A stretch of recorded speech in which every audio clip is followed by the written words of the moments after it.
I'm here with Paul Ash. He is the executive director of the San Francisco Food Bank. And we decided to come down to the food bank to really give a human face to what's going on right now in the U.S.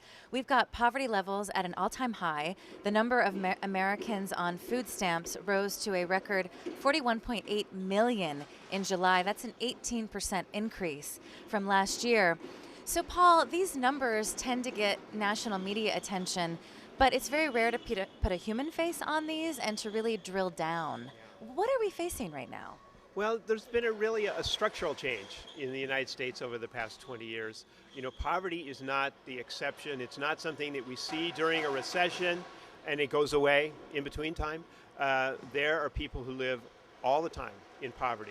They work full time and they're near poverty. And that's what we're facing. People who work in part-time jobs at low wages with few or no benefits, and they really face their entire life at or near poverty levels. And so they build in help from the food bank and help from other agencies right into their lives. So we really, as a country, need to understand that things have changed over the past 20 years. There's no longer poverty as a temporary thing that people come in and out of. You've been here for 21 years. Talk about some of the changes that you've seen. Well, the biggest change is exactly that, the growth of the working poor and the difference between the rich and the poor. There's this big gap in our country, and so many people work hard and yet can't earn enough to feed their families. And that's the biggest change. That's why we've gotten bigger and we continue to grow. And while we're happy about that because we can serve more people, it scares us to think that we're becoming an institution that's part of the fabric of taking care of people. You provide food to 200,000 people? Yes. Seems remarkable because San Francisco isn't that big of a city. Right. We cover San Francisco and Marin County, a little over 1 million people, and yet 1 in 5 needs food assistance sometime during the year. Talk about the clientele base and how that's changed over the years. It has become more broad-based. It's in every neighborhood. There are as many people living at or near the poverty line in the Richmond district as there is in Bayview Hunters Point. It's not the same abject poverty that you see in Bayview Hunters Point, but if you look at that area, there are still tens of thousands of people who are living without enough income to buy food.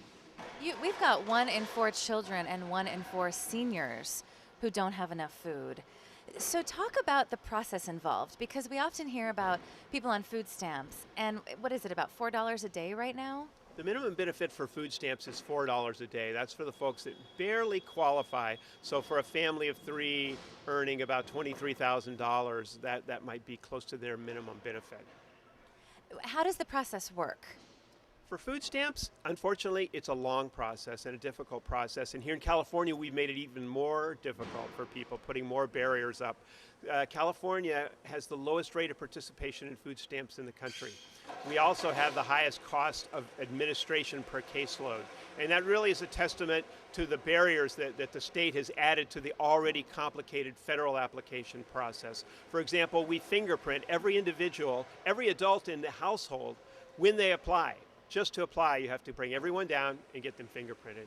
And California is one of 4 states to require this. Actually, fewer than that. There's California, Arizona, but they've been asked to cease by the U.S. Department of Agriculture, and just the city of New York, not the state of New York. So we're down to the very, very few who have this old practice. You know, you often hear politicians slam food stamps. In fact, just today, Newt Gingrich is now calling the Democrats the party of food stamps and the Republicans the party of paychecks. Yet, people don't realize how hard it is to actually get food stamps. According to your website, a family of 3 must make less than $23,000 a year. And even at that point, they might get just $14 a month in food stamps. And as you said, they have to be fingerprinted.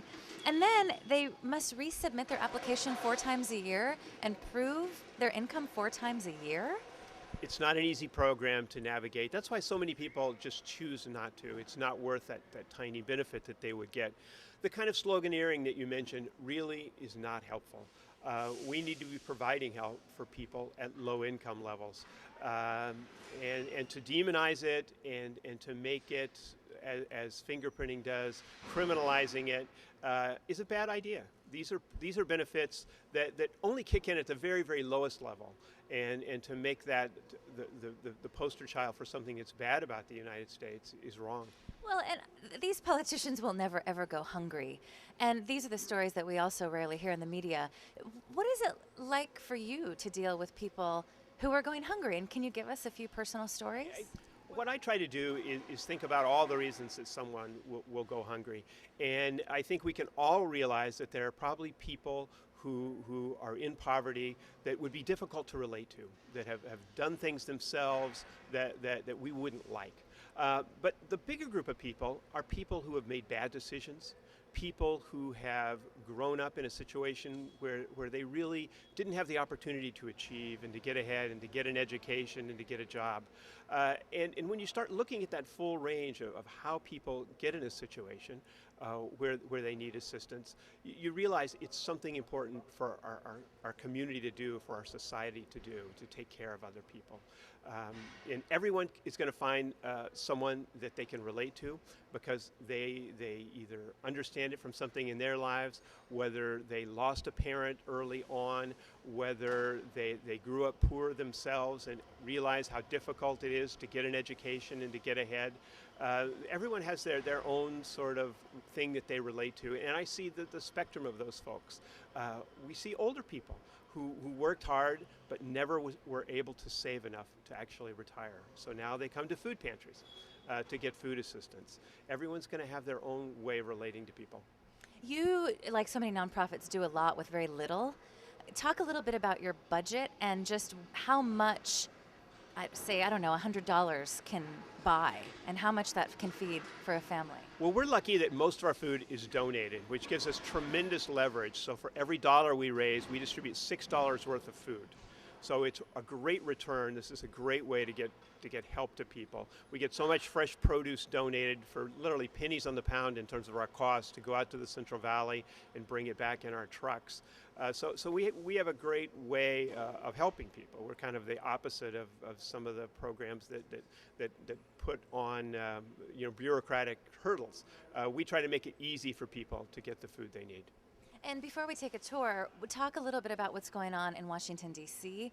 There are talks about cutting the food stamp program for the child nutrition program. Can you give us an update on that? Well, it's more than talk about cutting food stamps. The Senate actually passed a child nutrition reauthorization bill that would have taken money from food stamps to essentially feed children in schools. Well, the majority of people that receive food stamps are children. So the greatest population group. So it's really just taking money out of one pocket, putting it in another, and claiming victory. This is kind of a hollow way of dealing with the issue of hunger and trying to help people. Do you think that this will go through? I think this is a good sign that if it isn't child nutrition reauthorization that picks the pocket of food stamps, it's going to be something else later on. Right now, and you mentioned the sloganeering that's starting up, there seems to be a belief that programs like that are there to take money from. We will be involved, we'll fight, we'll ask our donors and supporters to raise their voices as well. But when you think about protecting a program, people who are on food stamps are not powerful advocates, Exactly. whereas people protecting other kinds of programs have lots of resources to advocate. And people on food stamps don't have money to lobby Congress at a time when this election is expected to be the most expensive in history. You've got Meg Whitman, for example, spending $500,000 a day on her campaign, and millions of dollars spent on TV ads. I mean, what message would you send to the public about that? And I mean, what does this say about our society? Well, the fact that our political process is really driven by money does not help. You hear people, respected commentators who are close to the Congress and are close to political activity, talking about our representatives and the seats that they sit in being up for sale. And you even hear representatives themselves in honest moments complaining about how much fundraising it takes to be in public office. That is a very bad sign, and of the social ills that we have to deal with, that is a structural ill we should fix very, very quickly. Well, let's take a tour around and see what actually goes on in food banks. Great, let's go. Okay.